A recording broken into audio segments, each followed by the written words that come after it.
Okay, another day. And today I'm not quite sure what to say. The I feel like today feel much lighter, more relaxed, and maybe that is because the past 2 days, especially, it's been like I've been talking about some very heavy topics, right? Themes that are already hard to think about, harder to talk about, and then even harder to talk about to a camera and upload it on the internet. Uh, so maybe it is a kind of hard training, easy fight effect, where you train with weights on, and then when you run without weights, it's much lighter, right? So that's what it feels like right now. But I also don't have any idea what I want to talk about, which is not the first time, but I don't feel like talking more about my inner critic right now. Don't have it in me. So yesterday I met a friend whom I haven't spoken to in 15 years, around 2010, 2011. And it was interesting because the way that I got to know, and there was something beautiful there where he told me that.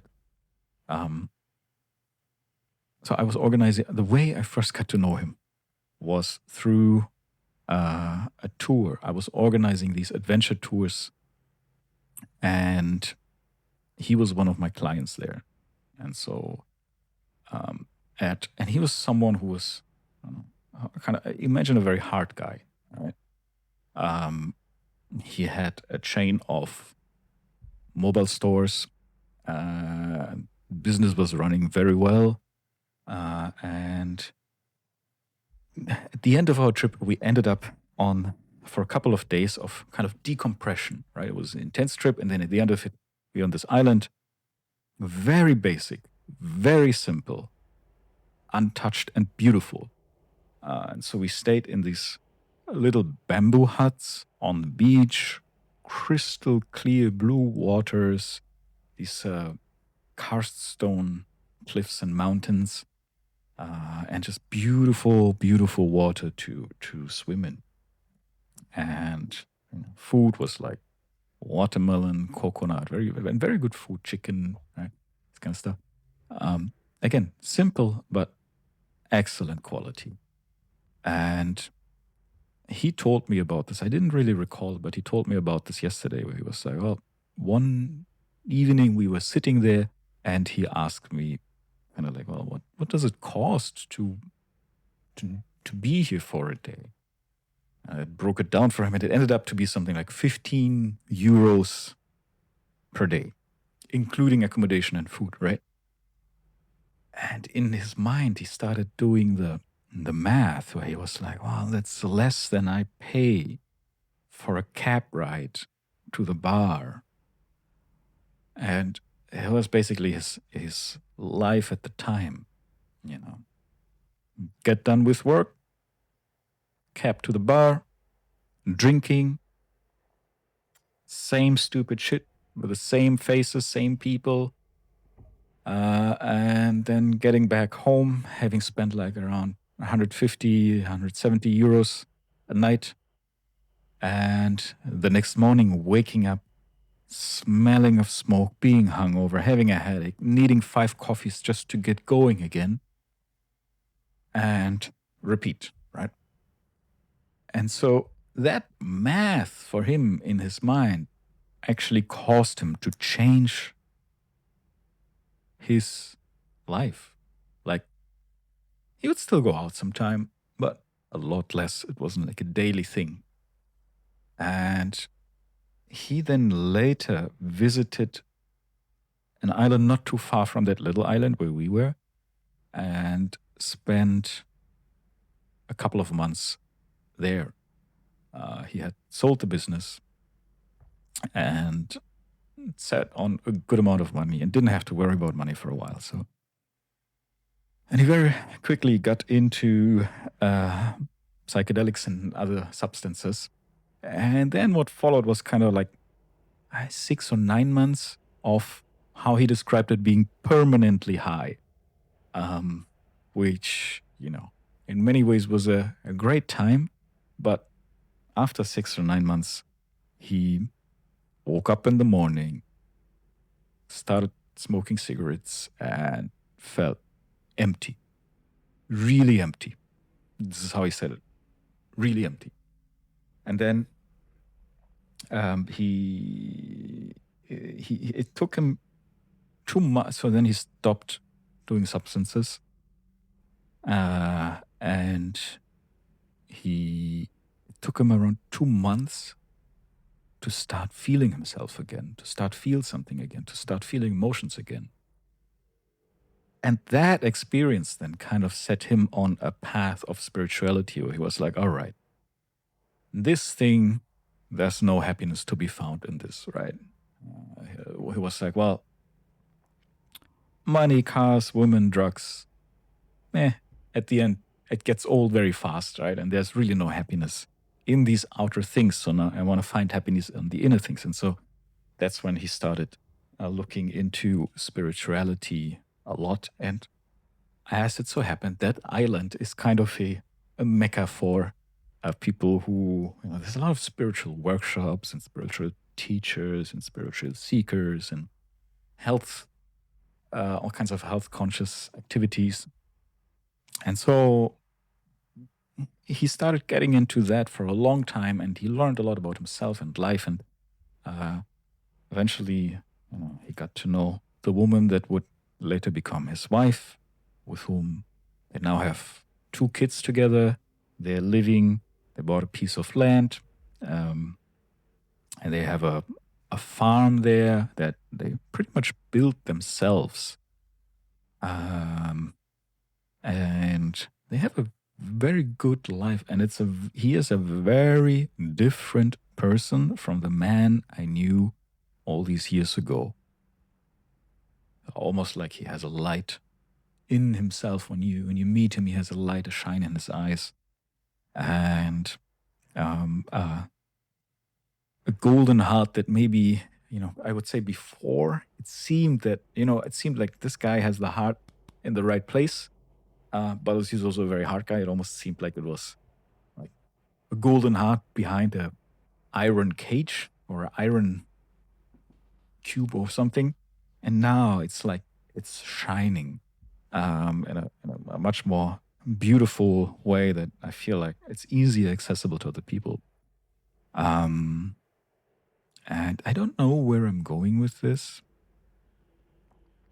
but there was something beautiful in hearing from him that this trip had such an impact on his life. And he literally spoke these words. This trip had a deep impact on my life. He wouldn't have met his wife. He wouldn't have had those kids. He wouldn't have, maybe, you never know how life plays, right? But he said he probably wouldn't have gotten into spirituality, and he would probably now, be some very stereotypical continuation of what he was when I first got to know him. And that was a beautiful thing to hear. And it kind of also, there's a little version of that just happened here in the last 2 days, where, I put out a video there about my inner critic, and then somebody left a very thoughtful and helpful response that gave me some tools to work with it in different ways. And, so I put something out there that resonated with someone. They responded, that resonated again. And there is something beautiful when you create something and it has an impact on someone else. And you never know. You really can't know.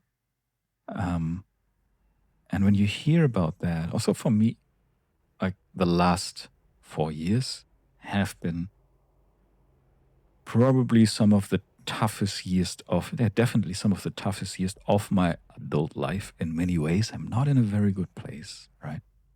And um, that, especially seeing that friend after all these years and him telling me this, it's just, it was beautiful.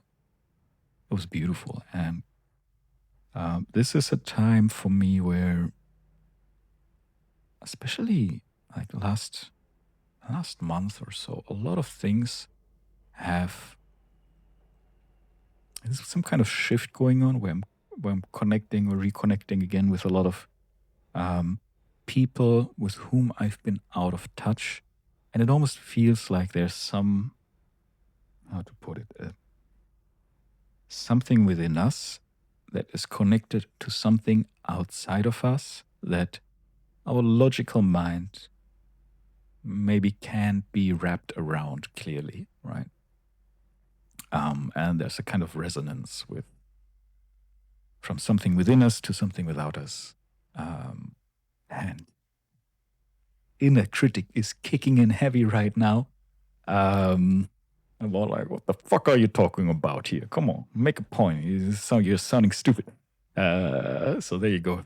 Making the bridge to the main theme of the last 2 days, but it's all good. And then sometimes the inner critic does serve a purpose. But I do generally, like, I do really feel like, it's interesting because I'm reconnecting with so many people. And this encounter with my friend yesterday was also so random and unexpected, quote unquote random, right? Where last week he messaged me out of the blue and he's going to be like, "Hey, I'm gonna be landing." So we live in very different parts of the world, and he said, "I'm going to be landing in your city on Monday." So we talk, and then we decide to meet up.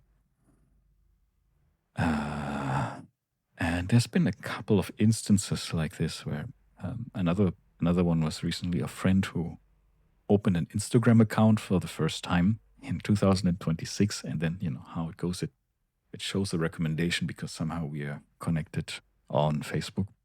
And he posted something. I was like, "Oh, that's really cool." And I just messaged him, right? It's beautiful to see what you're doing there.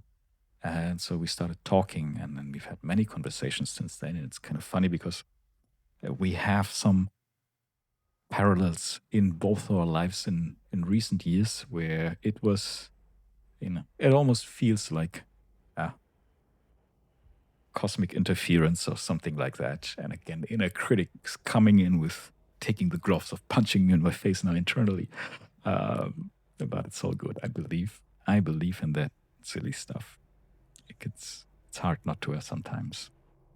But yeah, I don't know where I'm going with this, and we are now at 13 minutes into this video, so I'm gonna wrap it up here.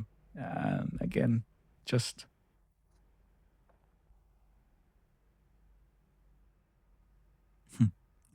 really beautiful to see how this guy has changed, and that something that I did so many years ago had a small part in that.